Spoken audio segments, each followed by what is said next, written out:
Setelah penantian panjang selama 28 tahun, Norwegia akhirnya kembali tampil di panggung terbesar sepak bola dunia, Piala Dunia FIFA 2026. Kembalinya tim berjuluk Klub Venuh itu bukan sekadar kisah tentang sebuah negara yang berhasil mengakhiri masa absen yang panjang.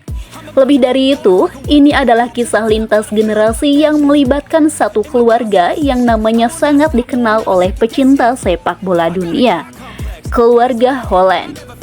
Pada Piala Dunia 1994 yang berlangsung di Amerika Serikat, Norwegia datang dengan generasi emas mereka saat itu. Salah satu pemain yang menjadi bagian dari skuad tersebut adalah Alf Inge Holland, seorang gelandang pekerja keras yang dikenal memiliki disiplin tinggi dan kemampuan bertahan yang solid. 3 dekade kemudian, tepat di negara yang sama, Amerika Serikat kembali menjadi tuan rumah Piala Dunia dan nama Holland kembali menghiasi daftar pemain Norwegia. Namun kali ini bukan lagi Alf Inge. Sorotan dunia kini tertuju kepada putranya, Erling Braut Haaland, salah satu penyerang paling mematikan dalam sejarah sepak bola modern. Perjalanan ayah dan anak ini menjadi simbol perubahan besar sepak bola Norwegia. Jika Alf Inge hadir sebagai bagian dari generasi yang berusaha membawa Norwegia bersaing di level tertinggi, maka Erling datang sebagai pemimpin generasi baru yang membawa harapan besar untuk menciptakan sejarah yang lebih gemilang. Ketika Alf Inge Holland tampil di Piala Dunia 1994, Norwegia sedang berada dalam periode kebangkitan. Di bawah asuhan Egil Olsen, mereka berhasil lolos ke putaran final dan tergantung dalam grup yang sangat kompetitif bersama Italia, Meksiko, dan Republik Irlandia. Menurut catatan FIFA, Alf Inge Holland tampil dalam pertandingan melawan Meksiko dan Italia selama turnamen tersebut. Meski Norwegia gagal lolos dari fase grup, pengalaman itu tetap menjadi bagian penting dari sejarah sepak bola negara tersebut. Saat itu, Norwegia menunjukkan bahwa mereka mampu bersaing dengan negara-negara besar dunia meskipun akhirnya tersingkir karena selisih gol. Alf Inge mungkin bukan pemain dengan status bintang dunia. Ia tidak mencetak banyak gol ataupun menjadi pusat perhatian media internasional. Namun kontribusinya sebagai pemain tim sangat dihargai. Ia merupakan tipe pemain yang bekerja keras untuk kepentingan kolektif dan menjadi fondasi penting dalam keseimbangan permainan tim. Tahun demi tahun berlalu, setelah tampil pada Piala Dunia 1998, Norwegia mengalami masa sulit. Generasi-generasi berikutnya gagal membawa negara tersebut kembali ke turnamen besar.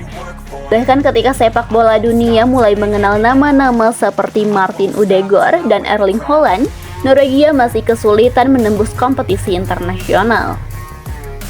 Namun semuanya berubah dalam perjalanan menuju Piala Dunia 2026. Dipimpin oleh Erling Haaland sebagai kapten dan mesin gol utama, Norwegia akhirnya mengakhiri penantian hampir 3 dekade. FIFA mencatat bahwa Norwegia lolos dengan performa luar biasa, memenangkan seluruh pertandingan kualifikasi mereka dan mengamankan tiket ke Amerika Utara untuk pertama kalinya sejak Piala Dunia 1998. Dalam proses tersebut, Holland mencetak 16 gol dalam 8 pertandingan kualifikasi dan menjadi faktor terbesar di balik keberhasilan negaranya. Bagi Erling sendiri, keberhasilan ini memiliki makna yang sangat emosional.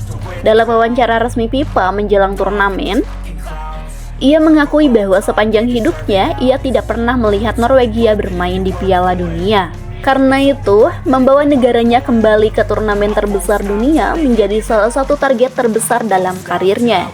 Ia juga mengungkapkan kebanggaannya karena mampu mengikuti jejak sang ayah yang pernah tampil di panggung yang sama. Dan akhirnya momen bersejarah itu tiba. Pada laga pembuka Norwegia di Piala Dunia 2026 melawan Irak, Erling Haaland menjalani debutnya di ajang Piala Dunia. Debut yang langsung menunjukkan mengapa banyak orang menganggapnya sebagai salah satu striker terbaik di dunia. Dalam pertandingan tersebut, Haaland mencetak 2 gol dan menjadi tokoh utama kemenangan Norwegia. Penampilannya mendapatkan sorotan luas media internasional karena menunjukkan kualitas penyelesaian akhir, kekuatan fisik, dan insting mencetak gol yang selama ini menjadi ciri khasnya. Disinilah pertandingan antara ayah dan anak mulai menjadi menarik. Jika berbicara mengenai pencapaian individu, Erling Haaland jelas berada jauh di depan. Sebelum menginjak usia 26 tahun, ia sudah memenangkan berbagai gelar domestik di Eropa, meraih beberapa penghargaan pencetak gol terbanyak, dan memecahkan banyak rekor baik di level klub maupun tim nasional.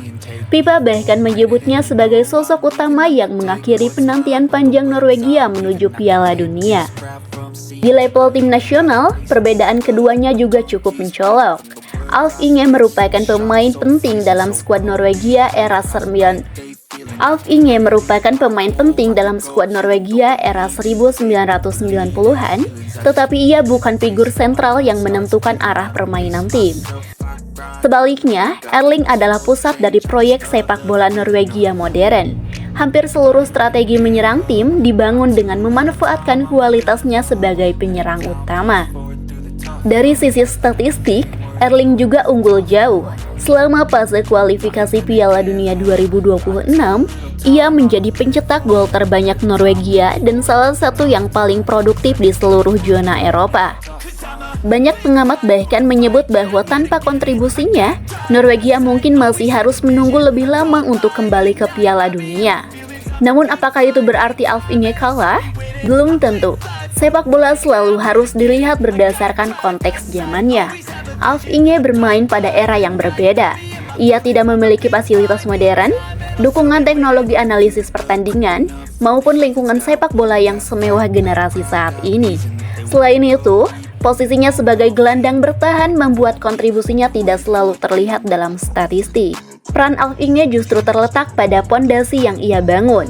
Ia membantu membawa Norwegia menjadi negara yang disegani di Eropa pada dekade 1990-an. Tanpa generasi yang dibangun oleh pemain-pemain seperti dirinya, mungkin sepak bola Norwegia tidak akan memiliki warisan yang kemudian menginspirasi generasi berikutnya, termasuk putranya sendiri.